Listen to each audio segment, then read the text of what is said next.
Hello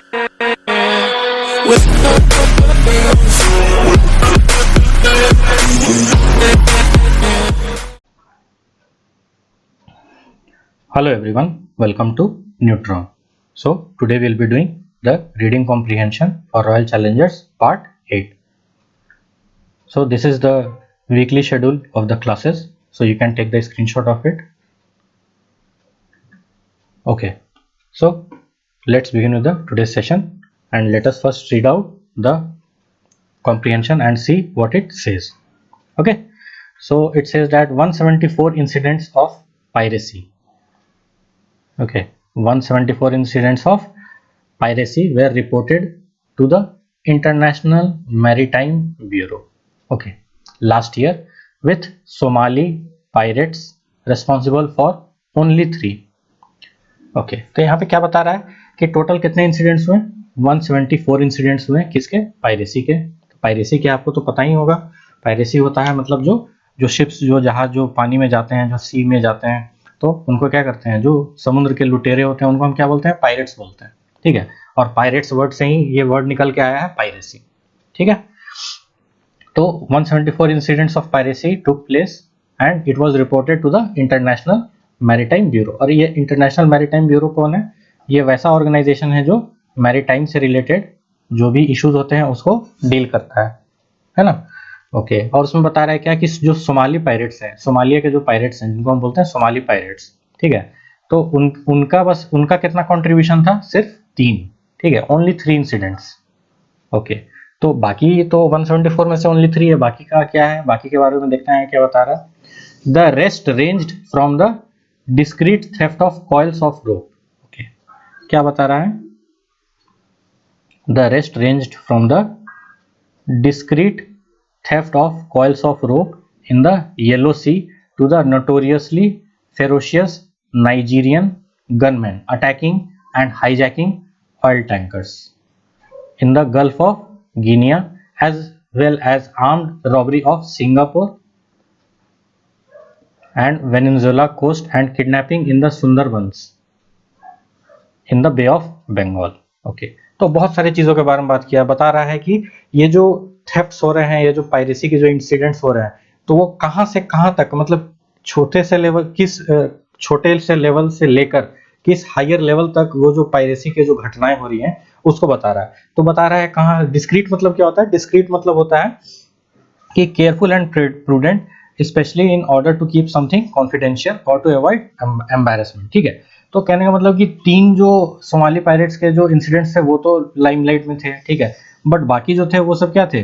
छोटे मोटे जो घटना थे वहां से लेके जो कि आपका नाइजीरियंस ने जो किया, या फिर आपके जो गल्फ ऑफ गिनिया में जो हुआ, ठीक है, तो वहां से लेके बड़े बड़े जो प्रॉब्लम्स आए, ठीक है, या बहुत बड़े बड़े जो पायरेसी के जो घटना घटी, ठीक है, तो वो बता रहा है कि कहां से कहां तक रेंज कर रहा है। ठीक है, ये पायरेसी की घटना है ना। ओके, अब आगे क्या बताता है? For doctor Peter Lehar. Okay, एक यहाँ पे कौन है? एक डॉक्टर पीटर लेहर है, और वो कौन है? An expert on a modern day piracy. Okay, तो जो मॉडर्न डे पायरेसी जो होता है, ऐसा नहीं है कि पायरेसी सिर्फ पहले के टाइम में होता था या पायरेट्स पहले के टाइम में ही होते थे, आज के डेट में भी होते हैं, बट काफी कुछ बदल गया है पहले से। ठीक है, तो जो डॉक्टर पीटर लेहर है वो किस चीज के एक्सपर्ट है? वो मॉडर्न डे पायरेसी से रिलेटेड है, उनको वहां के एक्सपर्ट है। ठीक है, तो वो क्या बताते हैं? The phenomenon's history should be source of instruction rather than entertainment. Okay, उनका क्या कहना है डॉक्टर पीटर लेहर का कि ये जो घटनाएं हो रही हैं, ये जो फिनोमिना हो रहे हैं, ये जो हैपनिंग्स हो रहे हैं, ठीक है, ये जो फिनोमिना हो रहे हैं, जो हैपनिंग्स हो रहे हैं हिस्ट्री में जो हुए हैं, ठीक है, तो वो क्या होने चाहिए? वो एक होने चाहिए सोर्स ऑफ इंस्ट्रक्शन कि हमें क्या करना चाहिए बचाव के लिए। ठीक है, ना कि एक एंटरटेनमेंट का एक साधन बन के रह जाए। मतलब लोग क्या करते हैं, जनरली क्या करते हैं, वो पुरानी घटनाओं को शेयर करते हैं, स्टोरी के तौर पे बताते हैं, एक दूसरे के साथ शेयर करते हैं, और उस पे वो अपने आप को एंटरटेन करते हैं। ठीक है, तो बोल रहे हैं कि आप एंटरटेन नहीं करिए, बट उसको as a source of instruction लीजिए कि उस समय के टाइम में ऐसा हुआ था, तो अब आपको क्या करना चाहिए अभी के टाइम के हिसाब से। ठीक है, तो क्या बता रहा है? Piracy past offerings lessons for piracy present. ठीक है, तो बोल रहा है कि जो पास्ट के जो पायरेसी जो लेसन्स है उससे हमें प्रेजेंट के पायरेसी जो हो रहे हैं उसके लिए हमें लेसन्स लेना चाहिए। ओके, आगे बढ़ते हैं, क्या बोलता है? But where does piracy begin और एंड, पूछ रहा है कि कहाँ पे ये पायरेसी कहाँ से शुरू होता है और कहाँ खत्म होता है। इसका कुछ तो होगा कि आखिर पायरेसी के पीछे लोग इतने पागल क्यों हैं, या पायरेट्स इतने होते क्यों हैं, क्या रीजन है। ठीक है, तो बताता है अकॉर्डिंग टू सेंट ऑगस्टिन। ठीक है, एक दूसरे पर्सन का नाम लिया गया है, ठीक है, जिसका नाम क्या है आपका सेंट ऑगस्टिन। ओके, तो यहाँ पे क्या बता रहा है, according to Saint Augustine, a crusade captain once told Alexander the Great that in the forceful acquisition of power and wealth at sea, the difference between an emperor and pirate was simply one of scale। ठीक है, तो ये Saint Augustine कौन है, ये एक क्रॉसर कौन होता है, क्रॉसर होता है जो captain of the pirate ship. ठीक है, तो ये पहले का एक पायरेट था, पायरेट का जो शिप था उसका एक कैप्टन है। ठीक है, तो उसका क्या नाम है, सेंट ऑगस्टिन। तो वो क्या बताता है, वो बताता है किसको, अलेक्जेंडर द ग्रेट के। अलेक्जेंडर द ग्रेट के बारे में तो हम सभी ने पढ़ा होगा, हमें पता है कि अलेक्जेंडर द ग्रेट कौन है।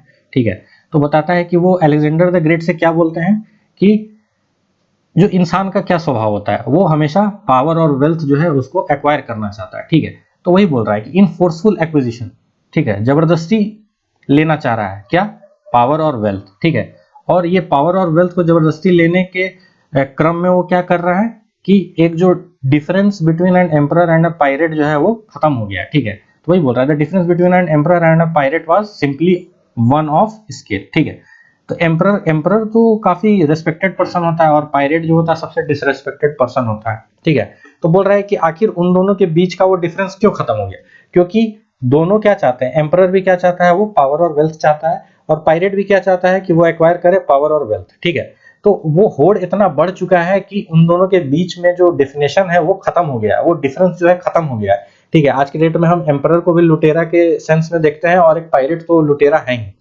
ठीक है, आगे क्या बताता है, by this logic European empire builders were the most successful pirates of all time. ठीक है, तो ये जो स्टेटमेंट बोला है कि the difference between an emperor and a pirate was simply one of scale. ठीक है, तो ये तो हमें समझ में आ गया कि क्या बोल रहा है, तो बोल रहा है कि इस लॉजिक के हिसाब से जो बोल रहा है कि एम्परर और पायरेट के बीच में अब कोई भी अंतर नहीं रह गया है, कोई भी डिफरेंस नहीं रह गया है, दोनों सिर्फ पावर और वेल्थ सिर्फ बटोरना चाहते हैं। ठीक है, तो उस लॉजिक से वो किसको बता रहा है, द यूरोपियन एम्पायर बिल्डर्स। ठीक है, जो यूरोप के जो एम्पायर बिल्डर्स हैं, ठीक है, तो उनको क्या बताया जा रहा है, उनको एक तरीके से क्या बोला जा रहा है कि they were the most successful pirates of all time. ठीक है, उनको पायरेट्स के साथ कंपेयर किया जा रहा है और बताया जा रहा है कि वो सबसे सक्सेसफुल पायरेट्स हैं। ठीक है, ओके, आगे क्या बताता है, a more eclectic history might have included the conquistadors, Vasco da Gama and the East India Company। Okay, conquistadors क्या होता है, उसका मीनिंग क्या होता है, a conqueror specially one of the Spanish conquerors of Mexico and Peru in the 16th century. ठीक है, जो 16th सेंचुरी के जो कॉन्करर्स थे उनको हम क्या बोलते हैं, जो मेक्सिको और पेरू में जो थे वो कॉन्करिंग करके वो जो उसका जो पावर और वेल्थ को जो एक्वायर कर रहे थे उनको हम क्या बोलते हैं, कॉन्सिक्वेटर्स बोलते हैं। ठीक है, ओके, और क्या बता रहा है, अच्छा एक्लेक्टिक हिस्ट्री बोला है ना, इसको हम अंडरलाइन कर लेते हैं। ओके, एक्लेक्टिक मतलब क्या होता है, ठीक है, एक्लेक्टिक मतलब होता है कि टू डिराइव आइडियाज, स्टाइल और taste from a broad and diverse range of sources. ठीक है, जब हम बहुत जगह से हम इंफॉर्मेशन को हम गैदर करते हैं, बहुत सारे सोर्सेस से हम इंफॉर्मेशन को गैदर करते हैं, तो क्या बता रहा है कि जो हिस्ट्री से जब हम बहुत सारे सोर्सेस से जब हम इंफॉर्मेशन को गैदर करते हैं, ठीक है, तो उसमें हम किसको इंक्लूड करते हैं, जो कॉन्सिक्वेटर्स हैं, Vasco da Gama and East India company. ठीक है, इन तीनों को हम क्या करते हैं, इंक्लूड करते हैं। ठीक है, क्या बता है, but Lehar sticks to the disorganised small fry. ठीक है, जो डॉक्टर लेहर हैं, जो डॉक्टर पीटर लेहर जिनके बारे में पहले बात हुआ है, तो क्या बता रहा है, but Lehar sticks to the disorganised small fry making comparisons with the renegades of today's possible. ठीक है, ओके, तो रेनिगेट्स किसको बोलते हैं, जो बिट्रे करता है। ठीक है, जो बिट्रे करता है उसको हम क्या बोलते हैं, रेनिगेट्स बोलते हैं। ठीक है, तो डॉक्टर लेहर, ये तो ऊपर जो बात किया गया वो तो किसके, वो सेंट ऑगस्टिन के हिसाब से वो बातें कही गई हैं कि यूरोपियन एम्पायर बिल्डर्स को भी हम एक पायरेट्स के तौर पे हम उनको देखते हैं, उनके बीच का डिफरेंस खत्म हो गया। ठीक है, मगर डॉक्टर लेहर का क्या कहना है उसके ऊपर, कि he sticks to the disorganised small fry making comparisons with the betrayal of today possible. ठीक है, तो उनका जो है मत जो है वो अलग है। ठीक है, इसके बारे में। ओके, नेक्स्ट क्या बता रहा है, the main motive of piracy has always been a combination of need and greed. ठीक है, तो बोल रहा है कि मोटिव क्या है पायरेसी के पीछे। मोटिव के जो पायरेसी है उसके पीछे हमेशा मोटिव क्या रहा है, वो नीड एंड ग्रीड का रहा है। ठीक है, okay. Why toil away has a starving peasant in the 16th century when a successful pirate made up to 4,000 pound on each raid। ठीक है, यहाँ पे एक कंपैरिजन कर रहा है और एक बहुत ही सार्कास्टिक रिमार्क बोल रहा है या एक आयरॉनिक टाइप का रिमार्क बोल रहा है कि एक इंसान जो है वो क्यों, एक पेजेंट किसको बोलते हैं, पेजेंट बोलते हैं जो आपके फार्मर्स होते हैं, जो आपके फार्मलैंड्स में वर्क करते हैं। ठीक है, तो फार्मर्स का क्या स्थिति आपको पता है कि दिन रात मेहनत करता है, फिर भी उसको अनाज के लिए उनको क्या होना पड़ता है, उनको दूसरे पे आश्रित होना पड़ता है या उतना ज्यादा उनको प्रॉफिट नहीं होता है। तो बोल रहा है कि एक इंसान एक फार्मर की तरह, एक पेजेंट की तरह क्यों इतना मेहनत करेगा, वाई टॉयल अवे। ठीक है, why will he work so much, why will he work very hard when he can earn more in a raid. ठीक है, एक रेड पे वो अगर 4,000 पाउंड कमा सकता है तो वो क्यों एक गरीब वाला स्थिति में वो जीवन अपना यापन करेगा। ठीक है, यहाँ पे यही चीज बोल रहा है। Anyone could turn to freebooting. Okay, यहाँ पे क्या बता रहा है, एक फ्री बूटिंग वर्ड है। तो फ्री बूटिंग का क्या मतलब होता है, practice of living from plunder और पायरेसी, उसको हम क्या बोलते हैं, फ्री बूटिंग बोलते हैं। ठीक है, तो बोल रहा है कि anyone could turn to freebooting if reward were worth the risk. ठीक है, बोल रहा है कि कोई भी जो है पायरेसी और प्लंडर का जो है प्रोफेशन को ज्वाइन कर सकता है। ठीक है, क्योंकि वो जो रिस्क है वो सॉरी जो रिवार्ड है वो रिस्क से ज्यादा है। ठीक है, क्योंकि it is worth the risk. Okay, so moving on to the next slide. इसमें क्या बताता है, पढ़ते आएंगे। Increased globalisation.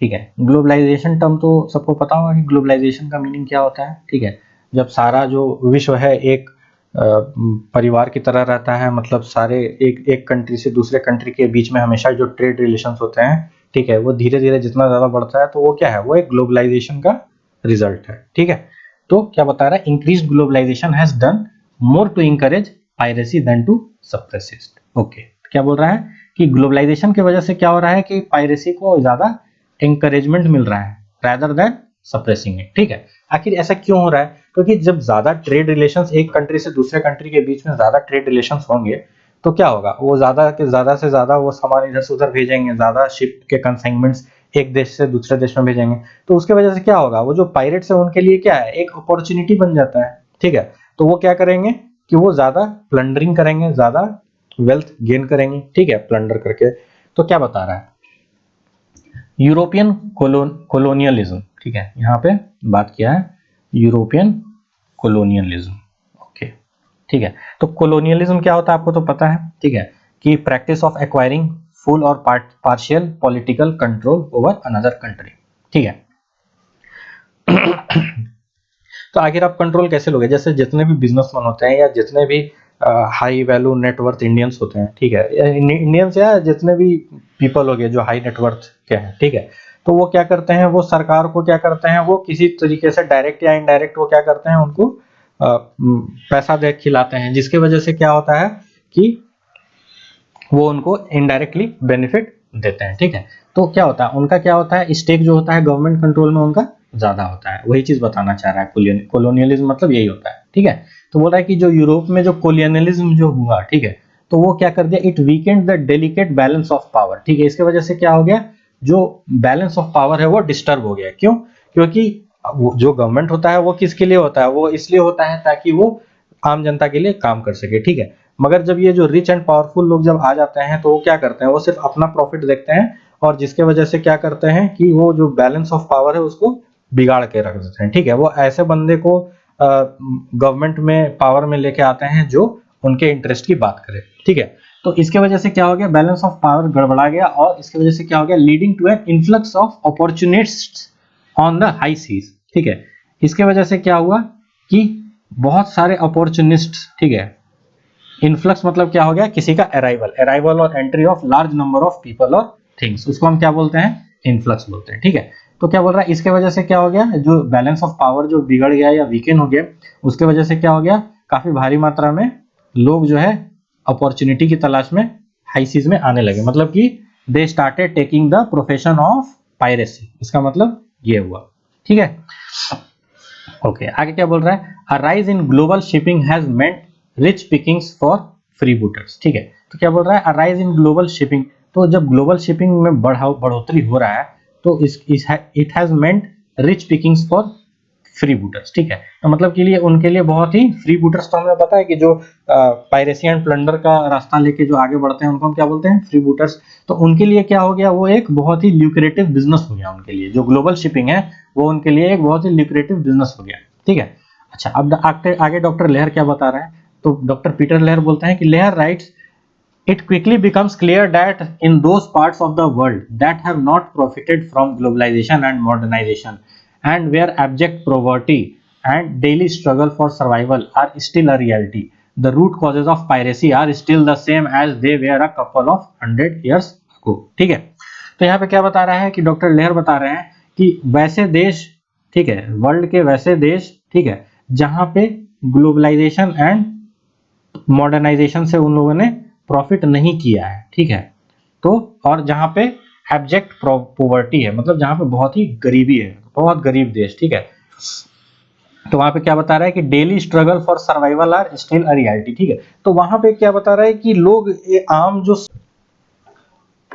तो क्या बता रहा है कि जहां पे ग्लोबलाइजेशन और मॉडर्नाइजेशन नहीं हुआ है, ठीक है, जिन पार्ट्स ऑफ द कंट्री में, sorry the parts of the world में जहां पे ग्लोबलाइजेशन एंड मॉडर्नाइजेशन नहीं हुआ है या उनके बेनिफिट्स रीप नहीं हुए हैं, तो वहां पे क्या है देखा जाता है, बहुत ही ज्यादा गरीबी देखी जाती है।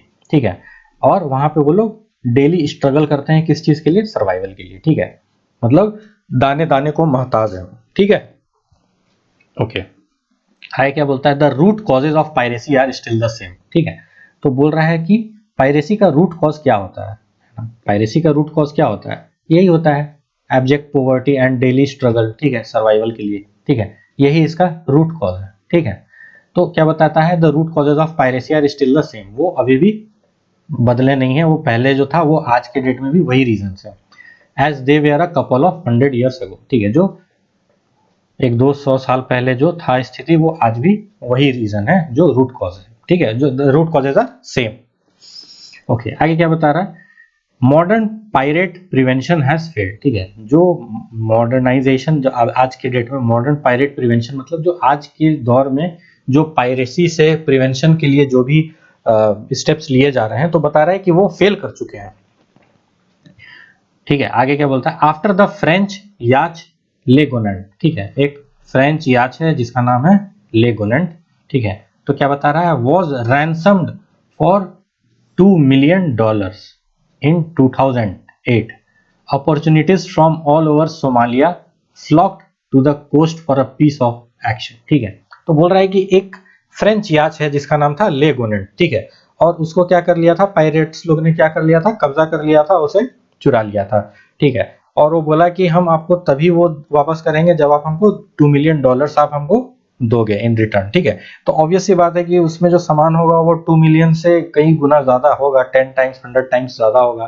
ठीक है, क्योंकि जितना एक्चुअल प्राइस है उतना उतना ही मांगेगा, तो फिर तो ऑब्वियस सी बात है, बोला कि ठीक है तुम नहीं लेके ही चले जाओ, फिर क्या फायदा। ठीक है, तो इसीलिए उन्होंने क्या डिमांड किया, 2 मिलियन इन 2008। ठीक है, तो 2 मिलियन एक बहुत बड़ा अमाउंट है। ठीक है, तो उसमें क्या दिखा, जो सोमालिया के जो भी पायरेट्स थे, ठीक है, तो उनको वहां पे क्या दिखा, एक अपॉर्चुनिटी दिखा। ठीक है, और वो क्या किए, जितने भी पायरेट्स थे सोमालिया के, वो सारे एक साथ मिलके वो लोग कहां पहुंच गए, आपके कोस्ट पे चले गए। ठीक है, ताकि उनको भी उसका कुछ फायदा हो। ठीक है, जितने ज्यादा पायरेट्स रहेंगे तो उस शिप्स को प्रोटेक्ट करने के लिए जितने ज्यादा लोग रहेंगे, तो ऑब्वियस सी बात है सरकार जो है वैसा कुछ कदम नहीं उठाएगा जिसकी वजह से किसी का लाइफ का नुकसान हो या किसी पर्सनल का जान चला जाए। ठीक है, तो ऑब्वियस सी बात है, वो जो सामने वाला गवर्नमेंट रहेगा वो डर के आएगा, बोलेगा लो पैसा लो और हमारा शिप को छोड़ दो। ठीक है, तो इसीलिए वो लोग चले गए ताकि उनको भी कुछ कुछ वहां पे पैसा मिल सके। ठीक है, इतना समझ में आ गया। आगे क्या बोलता है, a consistent rule even today is there are never enough warships to patrol pirate infested waters. ठीक है, तो बोल रहा है कि आज भी वही कंसिस्टेंट रूल है जो पहले था। ठीक है, और वो कंसिस्टेंट रूल क्या है, कंसिस्टेंट रूल ये है कि कभी से भी मतलब पहले से जब से ये शिप्स जब से आपका समुद्र में तैर रहे हैं और जब से पायरेट्स जब ये जो सी को कंट्रोल करते हैं, सी वाटर्स को कंट्रोल करते हैं, ठीक है, तो कभी भी वॉरशिप्स जो है कभी भी उतना एनफ नहीं होता है ताकि वो पेट्रोल जो पायरेट्स हैं उनको काउंटरैक्ट कर सके, ठीक है, या उनको मार सके या उनसे बचा सके अपने शिप को, ठीक है। आखिर ये क्यों क्यों नहीं है? क्योंकि क्या होता है, पायरेट्स क्या होते हैं, वो उनको तो पता रहता है कि वो एरिया है, उनको पहले से पता रहता है क्या है, वो आते हैं, वो लूट करते हैं, वो गायब करते हैं आपके शिप के सामान को और वहां से निकल जाते हैं, ठीक है। तो आप कितने भी वॉरशिप डिप्लॉय कर लो, वो आप उसको उतना नहीं बचा सकते, 100% आप उसको सेफ नहीं रख सकते हो अपने शिप्स को, ठीक है। तो आगे क्या बता रहा है, such ships are costly and only solve the problem temporary, ठीक है। आप वॉरशिप्स डिप्लॉय कर सकते हो, नो डाउट, ठीक है, बट क्या है, उसका कॉस्ट बहुत ज्यादा है, ठीक है। तो उतना कॉस्ट को बियर करेगा तो उसको प्रॉफिट कहाँ होगा, उसको ट्रेड में तो लॉस हो जाएगा, ठीक है। तो उसको फायदा क्या है वॉरशिप्स डिप्लॉय करके, ठीक है। तो वही बोल रहा है कि अगर आप वॉरशिप्स को डिप्लॉय करते हो तब भी आपके प्रॉब्लम को टेम्पररली ही सॉल्व किया जा सकता है, परमानेंटली नहीं किया जा सकता है, ठीक है।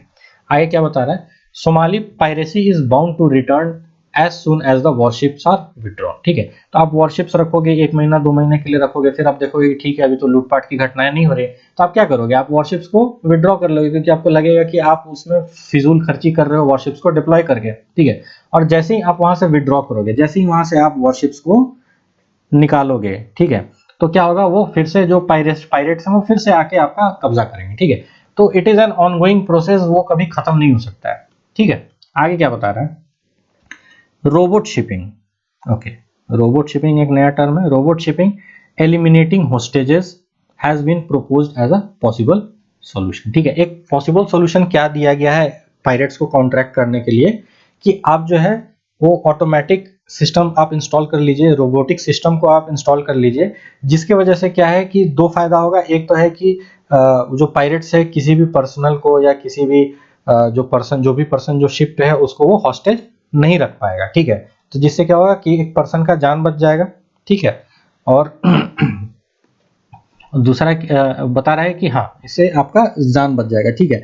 मगर क्या रोबोट शिपिंग आप करोगे तो वो क्या प्रॉफिटेबल सॉल्यूशन है क्या, ठीक है। वो एक शिप को बचाने के लिए उसमें जितना वो सॉफ्टवेयर या जितना भी हार्डवेयर वो इंस्टॉल करेगा, इज इट वर्थ? तो ये वर्थ नहीं है, ठीक है, बट इसे एक पॉसिबल सॉल्यूशन बताया जा रहा है, ठीक है।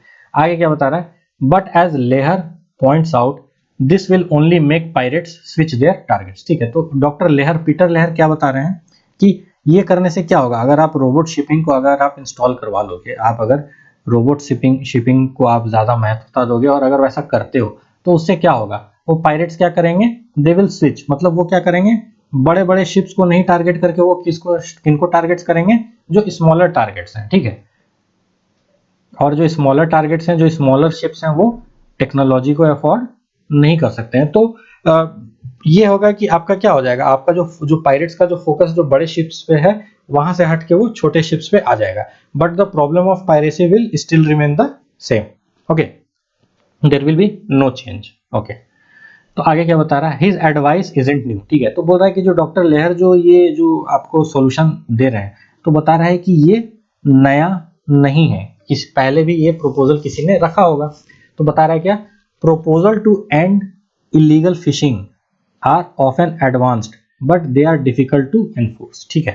तो क्या बोल रहा है कि पहले भी प्रपोजल्स आए हैं ताकि आप इलीगल फिशिंग को आप एंड करिए, ठीक है। और बता रहा है कि they are difficult to enforce, ठीक है, वो करना पॉसिबल नहीं है, क्योंकि जो बहुत गरीब हैं तो वो तो किसी न किसी, उसको तो अपना पेट भरना है, उसको तो अपना जीवन यापन करना है, तो वो किसी तरीके से भी वो तो इलीगल फिशिंग करेगा ही करेगा, ठीक है, आप उसको रोक नहीं सकते हो, ठीक है। आगे क्या बता रहा है, investments in local welfare put a halt to Malaysian piracy in the 1970s but was dependent on money somehow, ठीक है। तो यहाँ पे क्या बता रहा है कि एक ऐसा काम हुआ था जो कि जिसमें थोड़ा सा सक्सेस मिला था। वो क्या था कि जो गवर्नमेंट थी उन्होंने क्या किया था, उन्होंने लोकल वेलफेयर के लिए उन्होंने इन्वेस्टमेंट किया था, जिसके वजह से क्या हो गया कि जब लोकल वेलफेयर मतलब क्या, आप उसको राशन दोगे, पानी दोगे, उनको खाने पीने के लिए उनको छोटा मोटा जॉब दोगे, तो क्या होगा, जब उनको वो काम मिलेगा तो वो क्या करेंगे, पायरेसी का जो है, पायरेसी से उनका दिमाग हट जाएगा और वो अपना नॉर्मल लाइफ स्पेंड करेंगे। क्योंकि पायरेसी में भी तो उनको, उनके भी लाइफ को भी तो थ्रेटनिंग है, ऐसा थोड़ी है कि पायरेट्स जो हैं वो मर नहीं सकते हैं, वो भी तो मर सकते हैं, तो उनके लाइफ को भी तो थ्रेट है। तो इसीलिए वो क्या कर सकते हैं कि there was a, they put an halt to Malaysian piracy in 1970s, ठीक है। और ऐसे करके उन्होंने क्या किया, जो पायरेसी था उसको वहां पे रोक लगाया था, ठीक है। Okay, but was dependent on money somehow filtering through a corrupt bureaucracy to poor on the periphery, ठीक है। बोला कि ठीक है, ये कुछ काम किया था, मगर लास्ट में क्या हुआ, जो ब्यूरोक्रेसी होता है, जो हायर लेवल अथॉरिटी से लेके जो लोअर लेवल अथॉरिटी तक जो पैसा, जो भी पैसा जो गवर्नमेंट देती है, ठीक है, जो लोकल वेलफेयर के लिए देती थी, तो वो क्या होता था, ब्यूरोक्रेटिक कंट्रोल की वजह से क्या हो गया कि सब अपना अपना हिस्सा खाते गए बीच में, और लास्ट में उसको क्या मिलता है, it is like receiving peanuts, ठीक है। मतलब उनके लिए वो, मतलब कुछ भी फायदा नहीं हुआ, ठीक है। मान लिया कि 100 रुपया ऊपर से दिया गया एक पर्सन के लिए, तो नीचे आते आते बस उस गरीब को क्या मिल रहा है, 10 रुपया मिल रहा है, ठीक है। तो ये भी किसी तरीके से, ये ब्यूरोक्रेसी की वजह से क्या हो गया, करप्ट ब्यूरोक्रेसी की वजह से ये भी पॉसिबल नहीं है, मतलब ये भी सक्सेस नहीं करेगा। ओके, क्या बता रहा है, diplomatic initiatives against the piracy are plagued by mutual distrust, ठीक है। जब डिप्लोमेटिक इनिशिएटिव्स गवर्नमेंट लेता है अगेंस्ट पायरेसी, तो उसमें क्या होता है, म्यूचुअल डिस्ट्रस्ट होता है, ठीक है। आखिर क्यों होता है, जब दो कंट्री क्या करते हैं, डिप्लोमेटिक रिलेशंस रखते हैं, ठीक है, और वो पायरेसी के अगेंस्ट जब वो काम करते हैं, जैसे आज के डेट में भी मैरीटाइम सिक्योरिटी को लेके एक कंट्री दूसरे कंट्री के साथ रिलेशंस रखते हैं, ठीक है। मगर होता क्या है कि उनको पता है कि हाँ, वो एरिया ऐसा है कि the waters are infested with pirates, ठीक है। तो उनको पता है कि ट्रस्ट जो होता है, ट्रस्ट का लेवल जो होता है वो गवर्नमेंट के बीच में कम होता है, ठीक है। तो आगे क्या बता रहा है, द रशियंस एक्सिक्यूट पायरेट्स, ठीक है। तो जो रशियंस जब पायरेट्स को पकड़ते थे तो वो क्या करते थे, उनको एग्जीक्यूट कर देते, मतलब उनको सूली पे लटका देते थे, मार देते थे। वाइल ईयू एंड यूएस, मतलब European Union and United States are reluctant to capture them for fear they will claim asylum, ठीक है। तो यूएस और ईयू क्या करता था, उनको कैप्चर करने से अपने आप को प्रिवेंट करता था, ठीक है। क्यों, क्योंकि उनको लगता था, क्योंकि उनको ऐसा डर था कि वो लोग क्या करेंगे, वो लोग असाइलम ले लेंगे, ठीक है। मतलब किसी दूसरे देश में, या ऐसा देश जो इस देश का वो उसका एनिमी है, तो वहां पे आप जाके अगर आप बोलोगे कि आप हमको शरण दे दो, ठीक है, असाइलम मतलब होता है शरणार्थी, ठीक है। तो बोलेगा कि आप मुझे असाइलम दे दो, तो वो उसको असाइलम ले लेगा, तो it will be no good, ठीक है। तो बोल रहा है कि जो भी इसमें ये बताना चाह रहा है कि जो भी इनिशिएटिव्स लिए जा रहे हैं उसका कोई फ्रूटफुल रिजल्ट नहीं दिख रहा है। Okay, so our reading comprehension is complete, so let's move on to the question and answer. Okay, so the first question says, we can deduce that author believes that piracy can best be controlled in long run, ठीक है। तो बोल रहा है कि ये हम कैसे डिड्यूस कर सकते हैं, ठीक है, कि सॉरी, हाँ, we can deduce that the author believes that piracy can best be controlled in long run, ठीक है। तो ऑथर क्या बिलीव करता है कि लॉन्ग रन में पायरेसी को आप कैसे कंट्रोल कर सकते हो। तो हम इसके ऑप्शंस को देखते हैं, क्या क्या हो सकता है। Through lucrative welfare schemes to improve the lives of people in affected regions. Okay, next क्या बता रहा है, if we eliminate poverty and income disparities in affected regions. Okay, through international cooperation in enforcing stringent deterrents, okay, through the extensive deployment of technology to track ships and cargo, okay। तो पहले हम देखते हैं यहाँ पे क्या बोल रहा है, जो इजी है पहले उसको एलिमिनेट कर देते हैं, ठीक है। Through the extensive deployment of technology to attack ships and cargo, ठीक है। जब आप टेक्नोलॉजी डिप्लॉयमेंट करोगे, तो अभी हमने पढ़ा था क्या, कि अगर आप रोबोटिक सिस्टम्स को इंस्टॉल कर लेते हो तो आपका क्या होगा, जान माल का आपका सेव होगा, मगर वो क्या होता है, बहुत कॉस्टली अफेयर होता है, ठीक है। तो इसीलिए आप अगर उसको शिप्स एंड कार्गो को ट्रैक करने के लिए अगर आप टेक्नोलॉजी का यूज करोगे, तो वो उतना प्रॉफिटेबल नहीं है, उसको कंट्रोल नहीं किया जा सकता है, ठीक है। या सारे शिप्स में आप उसको नहीं ला सकते हो, क्यों, क्योंकि वो फिर क्या करेंगे, जो पायरेट्स है वो क्या करेंगे, वो स्मॉलर जो शिप्स हैं उनको टारगेट करेंगे, क्योंकि वो लोग अफोर्ड नहीं कर सकते हैं। सो ये आपका डी जो है आपका रॉन्ग है।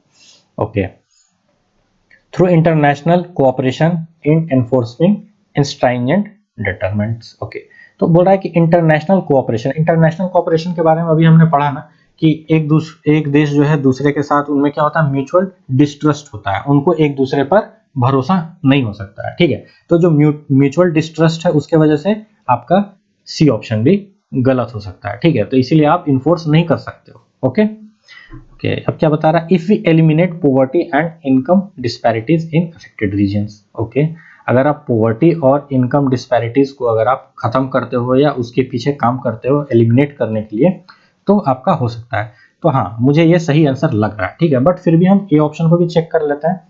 क्या बोल रहा है, through lucrative welfare schemes to improve the lives of people in affected regions. ठीक है, तो अभी हमने एक पढ़ा था ना स्टेटमेंट कि जो मलेशियन जो आपका जो क्या था, मलेशियन पायरेसी, जो लास्ट पैराग्राफ में सेकंड लाइन देखिए, investments in local welfare put a halt to Malaysian piracy in 1970s but was dependent on money somehow filtering through a corrupt bureaucracy. ठीक है, तो अगर ब्यूरोक्रेसी तो हमेशा रहेगा, ब्यूरोक्रेसी तो खत्म हो नहीं सकता है। ठीक है, तो क्या आप इससे क्या कर सकते हो, आप कंट्रोल कर सकते हो? नहीं कर सकते हो, इसीलिए आपका ऑप्शन ए भी आपका गलत होगा एंड यस ऑफ कोर्स आपका ऑप्शन बी सही होगा।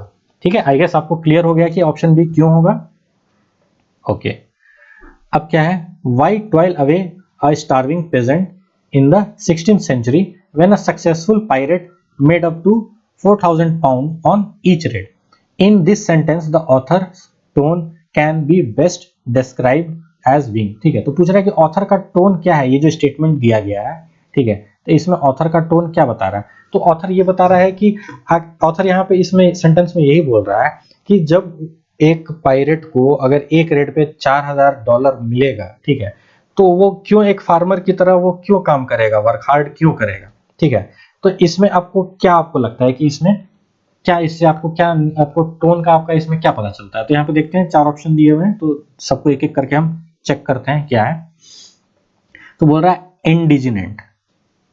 ओके, इसमें क्या बोल रहा है, इंडिजिनेंट।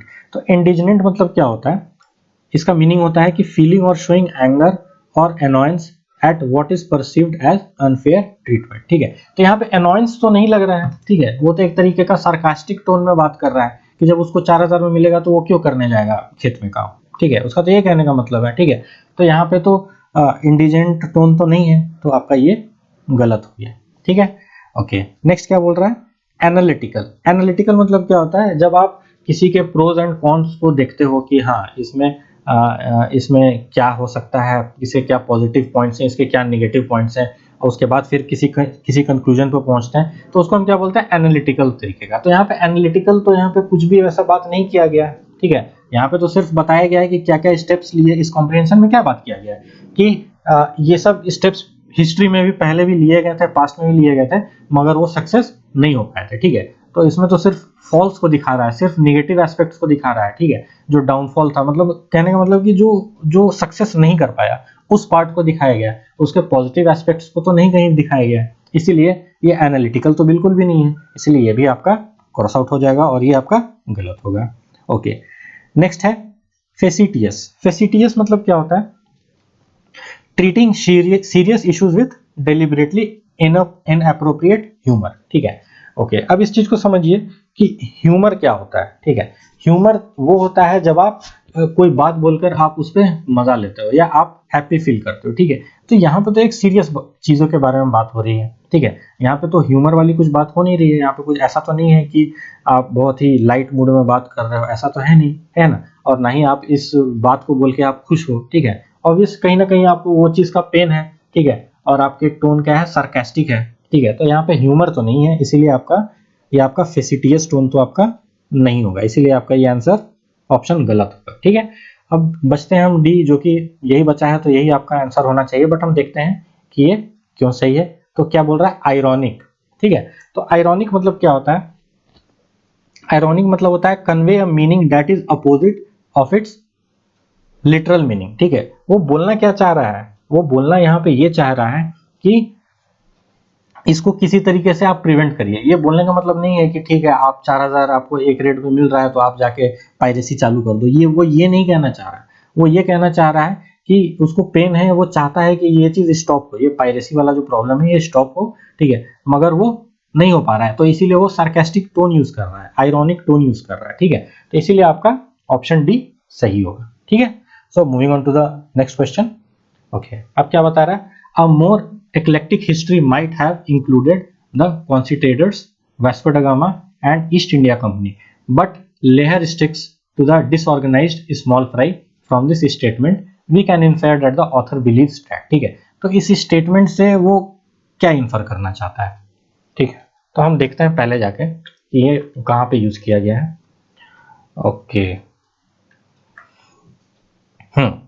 यहाँ पे देखिए सेकंड पैराग्राफ और आपका थर्ड लाइन, ठीक है, नहीं सॉरी फोर्थ लाइन, है ना। ये आपका जो यहाँ पे ए लिखा हुआ है, यहाँ पे देखिए, ठीक है। तो यहाँ पे क्या बोल रहा है, a more eclectic history might have been included the conquistadors, Vasco da Gama and the East India Company, but Lehar sticks to the disorganised small fry, making comparisons with the renegades of today's possible, ठीक है। तो अच्छा, ये paragraph में बात क्या बता रहा है, वहां पे इसमें बता रहा है कि एक सेंट ऑगस्टिन है जो पहले एक पायरेट कैप्टन रह चुका है, ठीक है। और वो किस चीज, वो क्या बता रहा है कि ये जो हो रहा है, जो forceful acquisition of power and wealth हो रहा है, ठीक है, एट द सी, ठीक है। तो बोल रहा है कि यहाँ पे एम्परर और पायरेट के बीच में जो डिफरेंस है वो खत्म हो गया है, ठीक है। और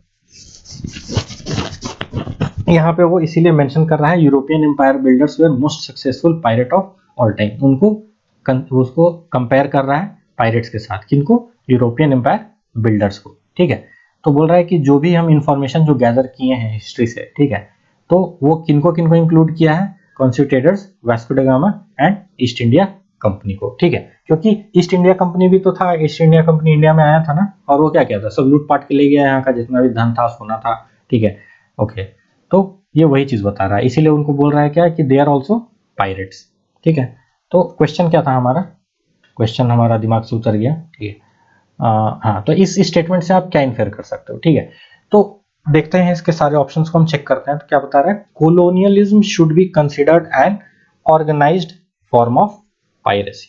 ओके, तो हमने कोलोनियलिज्म हमने पढ़ा था ना, कोलोनियलिज्म मतलब क्या होता है, प्रैक्टिस ऑफ एक्वायरिंग फुल और partial political control over another country, ठीक है। तो ईस्ट इंडिया कंपनी भी क्या किया था, हम ईस्ट इंडिया कंपनी के एग्जांपल को लेकर समझते हैं, क्योंकि ये इंडिया के साथ रिलेटेड हुआ है, तो हमें पता भी होगा थोड़ा बहुत इसके बारे में। तो ईस्ट इंडिया कंपनी किस तरीके से एक्वायर किया यहाँ पे वेल्थ एंड पावर, ठीक है। तो वो एज अ ट्रेडर आया, ठीक है, वो एज अ ट्रेडर आया, ट्रेड करते करते करते धीरे धीरे वो जो था पावर और कंट्रोल धीरे धीरे अपने हाथ में लेने लगा, ठीक है। और उसके बाद फिर उन्होंने क्या किया, they started seizing control of the government, ठीक है। तो हाँ, ये सही है, ठीक है, क्योंकि बोल रहा है colonialism should be considered an organised form of piracy, ठीक है। वो आया तो था क्या, वो आया था ट्रेड करने के लिए, मगर धीरे धीरे क्या है, उन्होंने अपना कॉलोनी बसा लिया और धीरे धीरे उन्होंने क्या कर लिया, अपना अधिकार जमा लिया। तो हाँ, मुझे ये लग रहा है कि ये सही होगा, ठीक है। बट हम बाकी ऑप्शंस को भी चेक कर लेते हैं, ठीक है। क्या बता रहा है, Vasco da Gama and East India Company led the ground for modern piracy, ठीक है। ऐसा कहीं भी नहीं बोल रहा है कि East India Company and Vasco da Gama laid the ground for modern piracy, ऐसा कहीं भी नहीं बोल रहा है, इसीलिए आपका ऑप्शन बी जो है आपका गलत है।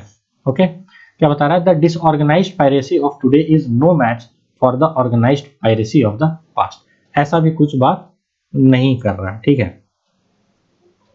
ओके, क्या बता रहा है, Lehr does not assign adequate blame to empire builders for their past deeds, ये तो आउट ऑफ कॉन्टेक्स्ट बात कर रहा है, यूरोपियन एम्पायर बिल्डर्स के बारे में बात हुआ है, मगर ये कुछ और ही बात कर रहा है कि ब्लेम मतलब दे रहा है, ठीक है। तो ये गलत है, ठीक है, ये कहीं से भी सही नहीं है, ठीक है। ओके, अब हम फोर्थ क्वेश्चन पे आते हैं, ठीक है। तो क्या बता रहा है, इसको हम क्रॉस कर देते हैं ताकि पता चल सके कि ये बी, सी और डी नहीं है। ओके, नेक्स्ट क्या बता रहा है, the author ascribes the rise in piracy today to all of the following factors except, ठीक है। तो बोल रहा है कि राइज इन पायरेसी का रीजन किसको माना जा रहा है, किन फैक्टर्स को माना जा रहा है, the cause for rise in piracy, ठीक है। तो उसके अलावा, एक्सेप्ट बोल रहा है ना, उसके अलावा, तो हम पहले खोज लेते हैं कि क्या क्या कॉजेज हैं या क्या क्या फैक्टर्स हैं जो जिसकी वजह से पायरेसी में राइज हुआ है, ठीक है। और उसको फिर लास्ट में हम क्या कर देंगे, क्रॉस कर देंगे, तो हमें सही आंसर मिल जाएगा। ओके, क्या बता रहा है, अच्छा हमें खोजना क्या है पहले, ये दिमाग में क्लियर कर लिए कि हमें रीजंस खोजने हैं जिसकी वजह से पायरेसी में इंक्रीज हुआ या राइज हुआ, है ना। तो यहाँ पे क्या बता रहा है, the high rewards via ransoms for successful piracy attempt, ठीक है। हाँ, उन वो देख रहे थे जैसे एक जो शिप का बात किया गया था जिसमें $2 मिलियन की मांग की गई थी, ठीक है। तो उस ये सब क्या था, ये सब एक रीजंस था जो पायरेसी को बढ़ावा दे रहा था, ठीक है, क्योंकि उनको दिख रहा था कि उसमें क्या था, हाई रिवॉर्ड्स था, ठीक है, एंड वाया रैंसम्स, ठीक है। ओके, तो ये सही है। ओके, नेक्स्ट क्या बता रहा है, colonialism disruption of historic ties among countries. Okay, ठीक है, कोलोनियलिज्म की वजह से क्या हो गया, हिस्टोरिक टाइज जो थे वो डिसरप्ट हो गए, ये भी सही है, ठीक है। ओके, नेक्स्ट क्या बता रहा है, the growth in international shipping with globalisation. ये तो बात है कि अगर ग्लोबलाइजेशन बढ़ेगा तो इंटरनेशनल शिपिंग भी क्या होगा, वो धीरे धीरे बढ़ेगा, ठीक है। तो ये भी आपका सही है। फिर क्या बता रहा है, decreased surveillance of the seas, ठीक है। तो यहाँ पे तो कभी से भी ये बात नहीं किया गया था कि सर्वेलेंस जो है वो बढ़ा है या घटा है, ठीक है। और कभी भी ये नहीं बात किया गया इस पैसेज में कि सर्वेलेंस पहले से रखा जाता था, उसमें यही बात कर रहा था कि आप सर्वेलेंस कर सकते हो, वॉरशिप के थ्रू आप रख सकते हो या टेक्नोलॉजी के थ्रू आप रख सकते हो, but it is not cost effective, ठीक है। तो यहाँ पे इंक्रीज या डिक्रीज के बारे में बात हुआ नहीं है, तो ये आपका गलत है, ठीक है। बट हमें यहाँ पे क्या बताना था कि जो पायरेसी के पीछे जो फैक्टर्स हैं, जो राइज इन पायरेसी के पीछे जो फैक्टर्स, ठीक है, तो उसके अलावा तो हमें यहाँ पे किसको खोजना था, जो गलत है। तो यहाँ पे ए बी सी जो होगा वो क्या हो जाएगा, वो गलत हो जाएगा, और आपका ऑप्शन डी जो है आपका सही हो जाएगा, ठीक है। ये ऑप्शन डी आपका सही हो जाएगा, क्यों, क्योंकि यहाँ पे बोल रहा है एक्सेप्ट बोल रहा है, ठीक है। Okay, so by this we come to the end of the today's session. Thank you so much for your time and patience, and please do like, share and subscribe to my channel, and do not forget to press the bell icon so that you can get regular updates about my upcoming videos. And please do keep showering your love and support to this channel. Okay, thank you so much.